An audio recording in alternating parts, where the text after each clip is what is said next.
Some Democrats want a comeback agenda, but there's no indication a state budget is near. We'll talk about it next on Capitol View.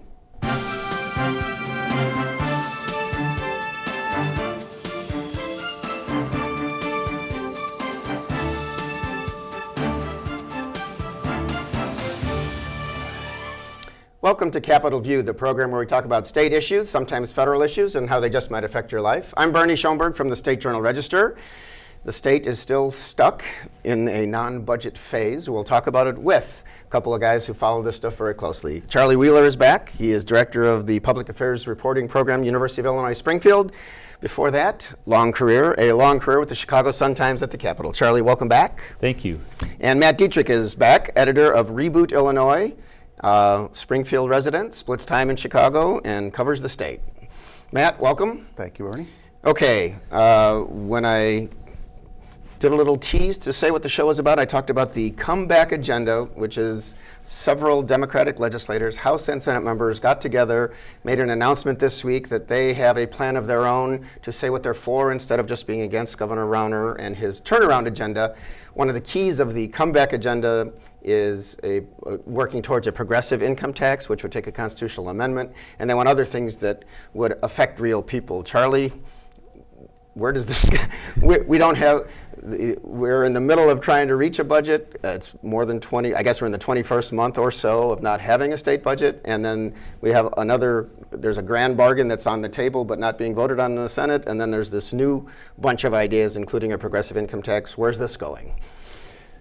I look at it more as what would you say, as an advertising message out there that we don't just say no to what Governor Rauner wants in terms of busting the unions and cutting back the social programs and all the rest of it.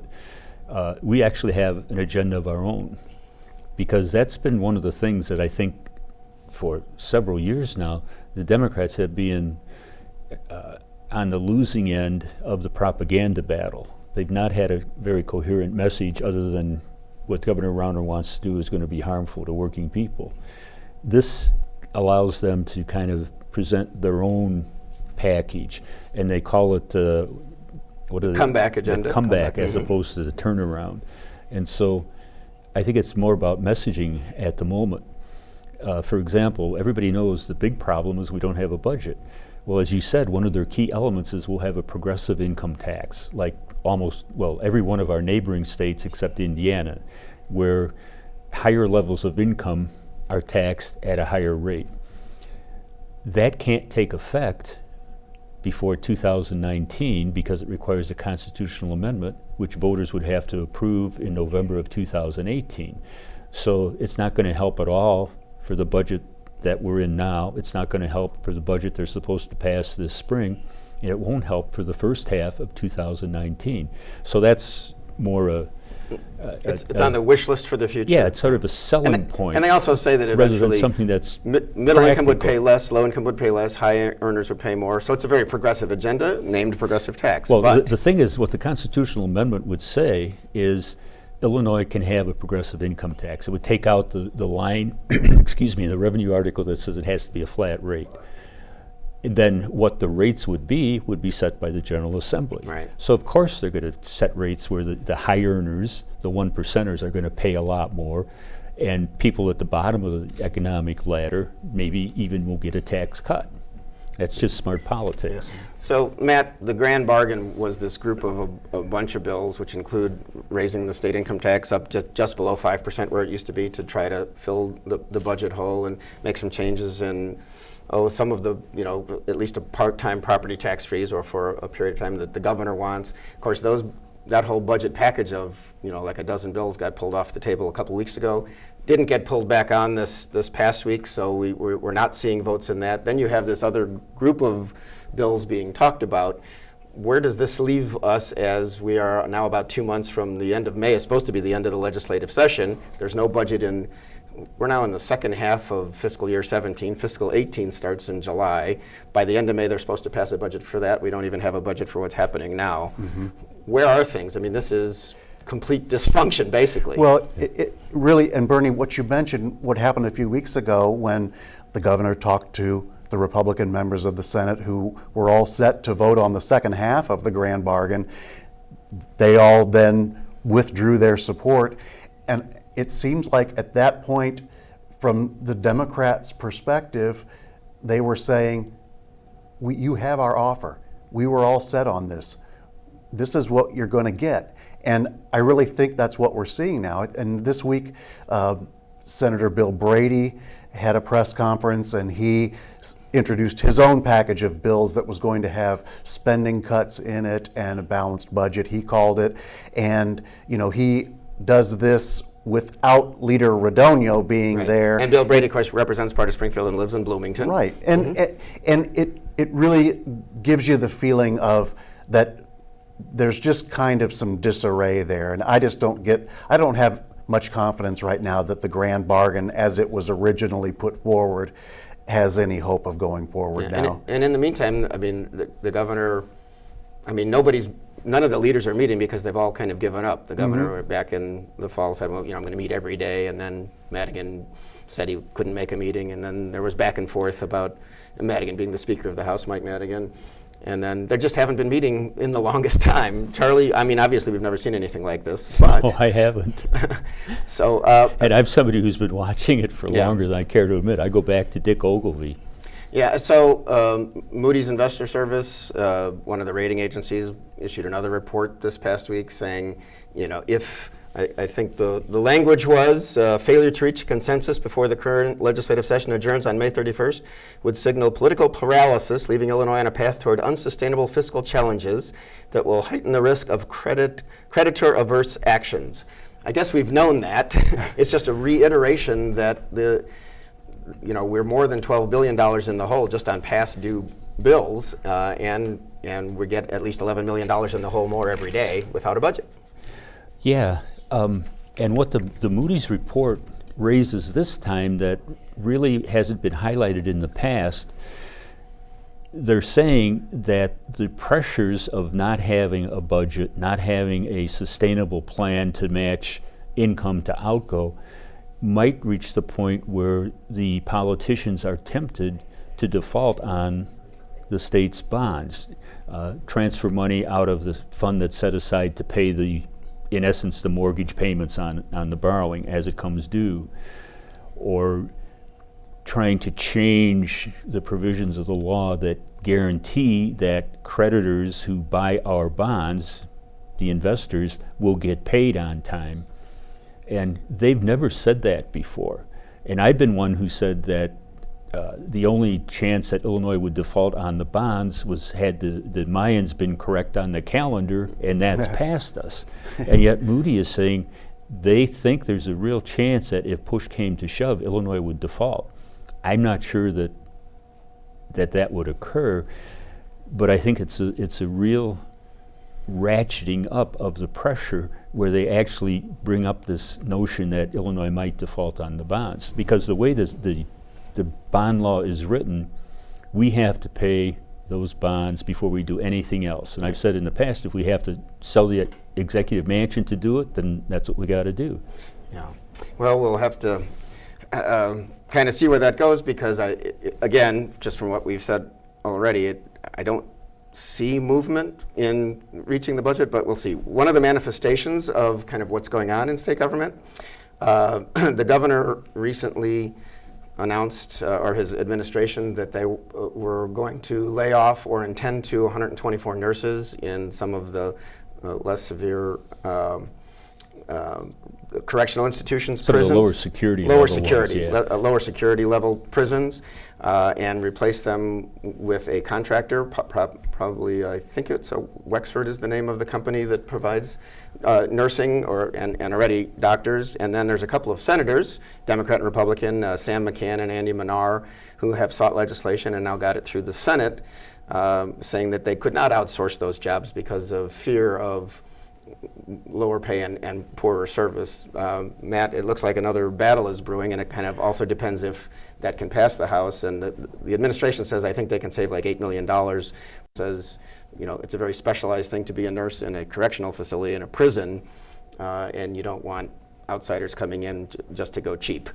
Well, this is what is interesting about this is you do have 4 Republicans who are voting for this bill, and you recall what happened to Sam McCann last time he crossed the governor on a union bill, which involved arbitration right. for the biggest employee union in Sam seeking McCann arbitration. represents a district that is full of unionized state employees.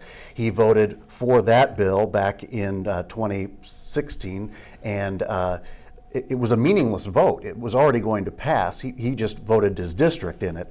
And the governor poured money into trying to defeat him in the primary. The governor or his friends. I mean, Liberty right. Principles PAC, and the governor Same gave difference. Right. Yeah, the governor gave like $50,000 to So Bryce you do Benton, who wonder ran if, against him. given there is a union aspect to this vote as well, are we going to see repercussions here for not just Sam McCann, but for the other 3? I think the others have prisons in their districts, and so they have an interest in voting it the same way that Sam McCann had an interest in voting on the arbitration bill. Yeah. See, I would look at it, if I were advising the governor on strategy, I would tell him, don't do anything against these people. It was Senator Fowler and Senator Schimpf from far southern Illinois, where prisons are an important part of the economy, Senator Anderson from the Quad Cities, where there's a prison, and then Sam McCann, of course, who's supported the state workers in his district against the governor. And the reason I would say, well, that bill passed 40 to 15. Now, if you would have pulled off all the Republicans, it would have passed 36 to 15. And guess what? A bill that passes with 40 isn't any more passed than one with 36. They only need 30. Mm-hmm. And wait and see what happens in the House. And again, if the votes are there, if there's more than 60 votes, were I the governor, I would tell people who live in districts with prisons who are Republicans, vote for the thing. Yeah, my guess is that they're not looking for your advice in the governor's Oh, office. I know they're but not. but I'm not sure of that. And I, not to like toot my own horn, but I think that's part of their problem, is that they don't see this as a way to accomplish things as much as it is making campaign points. So in other words, this is a deal that you could work out where you let your members, take an easy vote where it doesn't really make a difference, instead of always having to be, we have to win on everything. Well, as you mentioned that, if some of our viewers probably watch some commercial TV, and maybe they've seen either on cable or broadcast stations some ads that the governor started running. They're actually paid for by an offshoot of the Republican Governors Association. There's, I was told that it's a 7-figure buy, which means it's at least $1 million they're spending, and it's the governor in a garage or a workshop where he's got a roll of duct tape in one and he's pulling duct tape off a window or something in the other, saying, all those other politicians who have ruined the state government of Illinois and we're broken have just been using duct tape, and we need my solutions to fix this. Stand with me. So we're 2 years into this and he's saying the same thing. What does it do, the fact, as I wrote in a column, he's like 19 months away from the next time he'll face a Democrat in an election, but he's having run with him in it $1 million in ads saying those solutions, basically the Democratic solutions, because he'll talk about they just want to raise your taxes without reform of my choosing my turnaround agenda. They have gotten us into this ditch, and we can't just raise taxes, which is basically the same thing he's been saying all along at this point in the middle of a legislative session. It's not useful in terms of advancing a state budget if that's your goal, but I don't know that it was useful in the summer of 2015 when he ran ads against Speaker Madigan, when that was at a time when most of us thought this budget impasse would go maybe, A few into weeks, the fall. A few weeks, yeah, Okay. or a couple of months. Unbelievable, like never before. I don't think that those kind of ads are useful if your goal is, let's at least get some temporary trust going here so that we can go forward and get a budget in place and get a functioning government again. But if your goal is to constantly hammer home your message that the Democrats are obstructing reforms and that my reform agenda is what we need to get jobs back in Illinois and turn the state around, then I do think it's useful. I think it depends on what your goal is.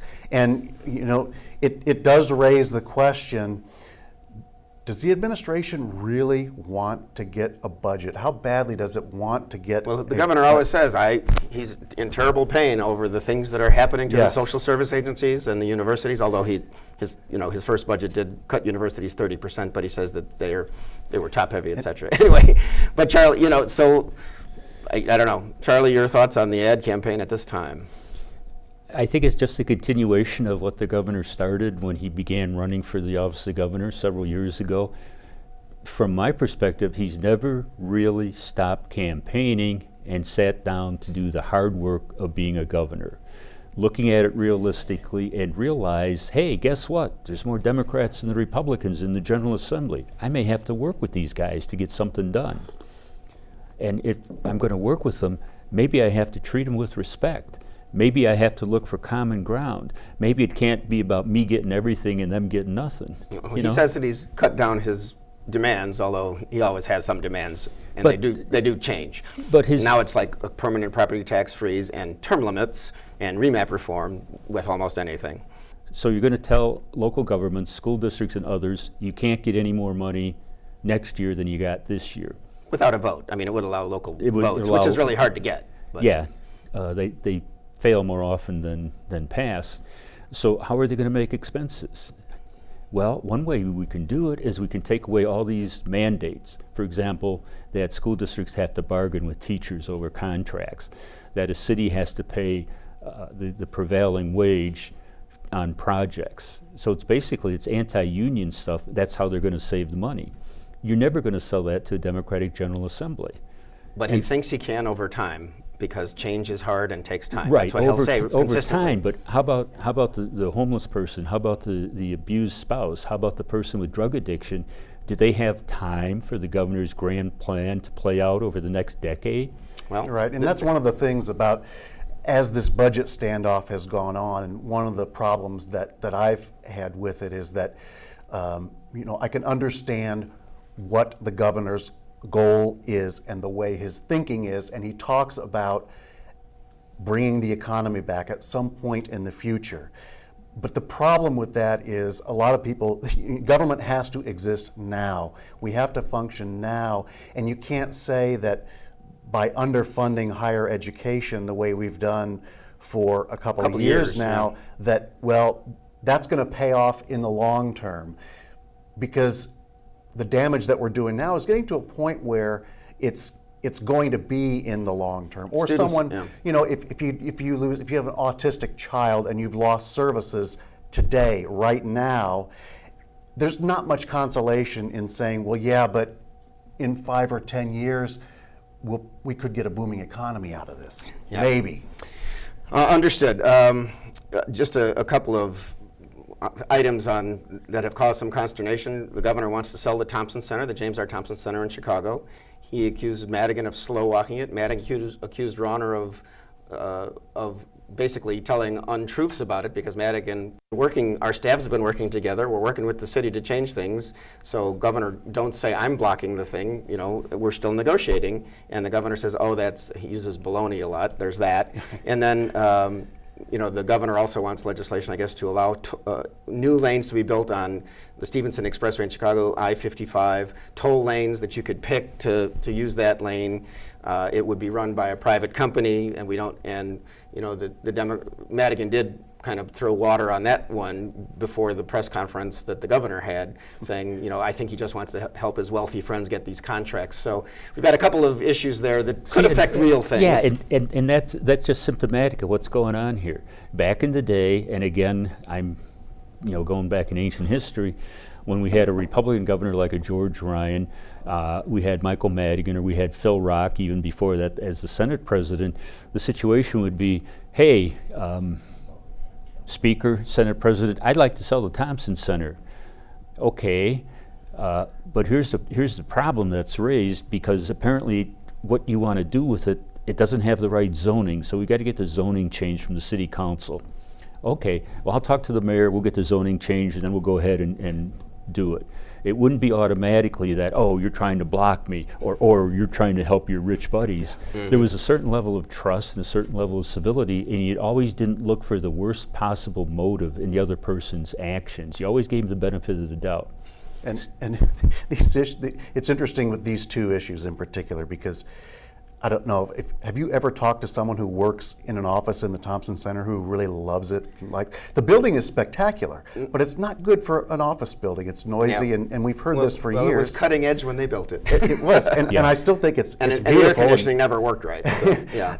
And the I-55 toll lanes issue should be a win for everyone around. When Rauner first brought this out, he had I think he had a Democratic state senator there with him. Well, Labor wants You've it too, got because labor, it would be a lot of you've got jobs. business, commuters want it because it's so congested, but the level of distrust is so high that it's tough to do anything. You can't get anything. You can't get anything going. And you know, cell phones are so wonderful. I noticed on the press conference, on the I-55 press conference, Speaker Madigan issued his statement about 20 minutes before that one was supposed to start on Monday, and so he starts the conference, and the reporters all have the press release on their phones to ask him about it, so he can give the baloney quote. It is that new day from what it used to be. I will say, just looking, unfortunately or fortunately, everybody's looking forward to 2018. Just this past week, or within 10 days or so, Chris Kennedy, who is RFK's son and a candidate for governor of Illinois,